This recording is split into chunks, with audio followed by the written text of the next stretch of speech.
A stolen presidential brain? That's just one of the weird things that's happened to a president's body after dying. Before George Washington died in 1799, he made his will and was quite clear on where and how he wanted to be buried. According to the official website of the first president's Virginia plantation, Mount Vernon, he wanted to stay close to home, but he wasn't happy with the current options. He explained, "The family vault at Mount Vernon requiring repairs and being improperly situated besides, I desire that a new one of brick and upon a larger scale may be built at the foot of what is commonly called the vineyard enclosure, in which my remains may be deposited." And didn't happen at first. Washington's wishes were completely ignored by Congress and his widow, and a crypt was planned under the U.S. Capitol building. But by 1830, that hadn't happened. So Washington's remains were still in the old rundown crypt he'd said needed fixing more than 30 years before. Then, as explained in Stealing Lincoln's Body, John Augustine Washington II, who was George Washington's heir, fired a gardener at Mount Vernon. In retaliation, the gardener decided to steal the late president's skull. However, the tomb was in such bad shape that the bones of around 20 people were scattered all over and mixed together, meaning the gardener ended up with the skull of one of Washington's distant relatives. After that, a new tomb was erected within a year. In order to understand how weird John Tyler's post-life situation was, you need to know two things. He was a Southerner, and he died in 1862. That meant that in the middle of the Civil War, the 10th President of the United States was a citizen of the Confederacy. In the New York Times obituary for Tyler, the author did not hold back on how the ex-president was a traitor, reminding readers that after secession, Tyler had been elected to the Confederacy's legislature. The scathing obituary continued, "He ended his life suddenly last Friday in Richmond, going down to death amid the ruins of his native state. He himself was one of the architects of its ruin, and beneath that melancholy wreck his name will be buried, instead of being inscribed on the Capitol's monumental marble, as a year ago he so much desired." Tyler was laid to rest in Richmond's Hollywood Cemetery. Their official page explains that despite his expressed wishes for a simple funeral, President Jefferson Davis made quite the statement by draping Tyler's coffin in a Confederate flag. As a result, Tyler's death wound up being the only presidential passing not officially recognized in Washington, D.C. He was the only president buried beneath a different flag. Zachary Taylor, the 12th President of the United States, is definitely one of the lesser-known ones. Despite his unremarkable presidency, his death managed to be so weird that people were still obsessing about it almost a century and a half after he died in 1850. Taylor died a little over a year into his first term at the age of 65. While this was a ripe old age in the mid-19th century, Taylor had been fine only days earlier.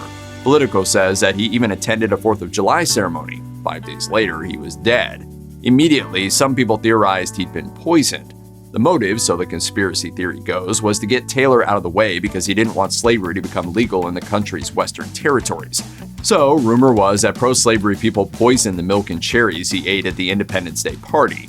This was such a prominent conspiracy that just to find out once and for all, in 1991, the body of the former president was exhumed. After lots of scientific tests, it turned out there was no poison. Kentucky's chief medical examiner explained that they found evidence of a myriad of natural diseases which could have produced the symptoms of gastroenteritis. The assassination of President Abraham Lincoln was a shock, and for a nation that had just been through a civil war, the upheaval and grief must have seemed almost impossible to process. One can't help but think of all the good we could do if we had more time. Limitless time.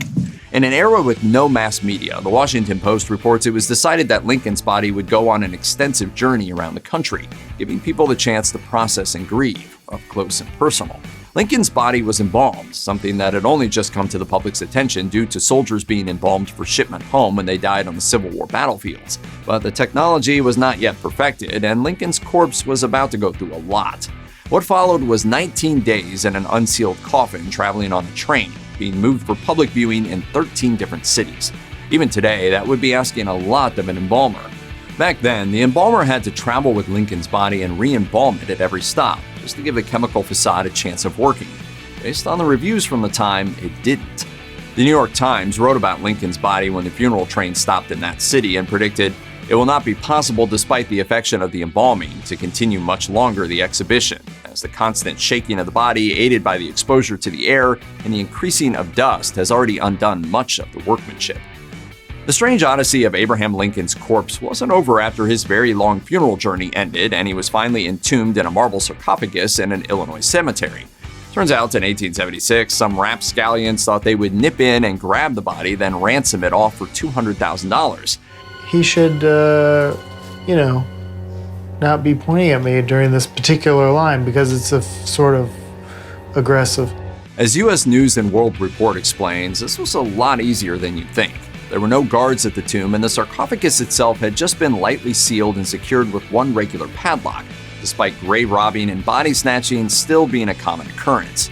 Even though stealing Lincoln's body should have been easy, the gang of Chicago counterfeiters behind the planned crime managed to blow it by asking a government informant for help. When they got to the tomb, Secret Service agents were watching from out of sight. The men filed through the padlock and were attempting to open the heavy cover of the sarcophagus when a gunshot from outside made them scatter. In order that Lincoln would not risk being corpse snatched by criminals who were better at their job, the president was secretly buried in the tomb's basement. Finally, in 1901, he was dug up again and buried in a steel cage 10 feet deep under tons of concrete. In 1923, President Warren G. Harding was relaxing with his wife Florence in a San Francisco hotel when he suddenly dropped dead. Although he wasn't feeling well on a stressful cross-country speaking tour and got food poisoning, he wasn't suddenly stopped living sick. Despite the fact that the sitting president of the United States had died for no obvious reason, PBS reports his widow refused an autopsy and insisted her husband be embalmed immediately. The presiding doctors were furious, with one writing, "We shall never know exactly the immediate cause of President Harding's death, since every effort that was made to secure an autopsy met with complete and final refusal." The public first blamed the doctors, but in 1930, a former Harding administration official / con man with a grudge wrote a book making an outlandish claim about why Florence made these weird decisions. She'd poisoned her husband, probably because he was constantly cheating on her. According to the New York Times, Harding had an affair with a woman named Nan Britton, which produced a child. But considering there wasn't any way to be sure back then, it was just an allegation. Now, history will only remember you and your lake-based erotic poetry. Well, actually, they will remember one more thing. In 2020, that child's child wanted to prove he was Harding's grandson, because even though there was ancestry and DNA evidence, some of Harding's legitimate descendants questioned it. However, once exhumation became a possibility, the holdouts relented and said there was no need to dig up the late president. Franklin D. Roosevelt was a very ill man when he died in 1945, having served 3 terms as president and seen the country through the Great Depression and World War II. But even though he was obviously unwell, his actual death was sudden. According to Till Death Did Us Part, the story of the health and death of Franklin Delano Roosevelt, the president was at one of his vacation homes when he said he had what he described as a terrific pain in the back of my head and passed out. He would die 3 hours later.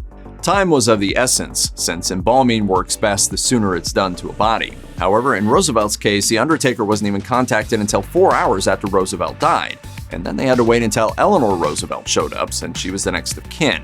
It had been 9 hours when they finally began the embalming process, and as the undertaker F. Hayden Stotterly recorded in great detail afterwards, there were lots of issues which made getting the embalming fluid into his veins almost impossible. With the time element, you can readily understand and realize what a difficult case we had to prepare. Rumors circulated that Roosevelt hadn't been able to be embalmed at all because he had been poisoned, and his body turned black. Despite this accusation appearing in a book in 1948, it's not true. If you, like thousands of people every year, go visit John F. Kennedy's grave in Arlington National Cemetery, just know that you aren't standing on top of all of him. The body in the grave is missing a key bit, the brain. Even worse, no one actually knows where it is. So how did someone lose the brain of one of the United States' most famous and revered presidents? Well, after JFK was assassinated in 1963, his body was autopsied, and the brain was placed in a stainless steel container with a screw-top lid, which was then stored in a file cabinet in the office of the Secret Service. From there, it was placed in a footlocker and brought to a secure room in the National Archives. This must have made sense to someone. But then, according to James Swanson, author of End of Days, The Assassination of John F. Kennedy, in October 1966, it was discovered that the brain, the tissue slides, and other autopsy materials were missing, and they have never been seen since. This is obviously a conspiracy theorist's dream, but Swanson's reasoning on why the brain disappeared might shock even them. He suggested, "My conclusion is that Robert Kennedy did take his brother's brain, not to conceal evidence of a conspiracy, but perhaps to conceal evidence of the true extent of President Kennedy's illnesses, or perhaps to conceal evidence of the number of medications that President Kennedy was taking." I'm calling it. It's 1 p.m. John Harrison wasn't a U.S. president, but he was the ultimate U.S. president-adjacent person. He was the son of the 9th President, William Henry Harrison, and the father of the 23rd President, Benjamin Harrison.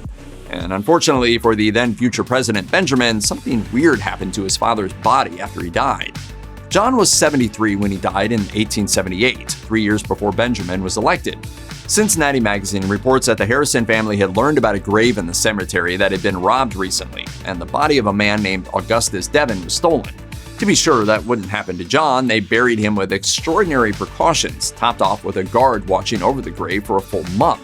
After the funeral, Benjamin and his brother decided to help out the Devons and search local medical schools for Augustus's body, but they'd get more than they bargained for. At one college, they noticed a rope going down a shaft and realized the body was on the other end, so they pulled it up. In a New York Times article, Benjamin is alleged to have revealed, "Attached to the rope by a hook was the body of my own father. They had known at the college whose the body was. They had taken this fiendishly ingenious method of moving it from floor to floor as we in our search had moved from one floor to another." Somehow, John Harrison had been removed from his grave, and Benjamin Harrison was the one to find him.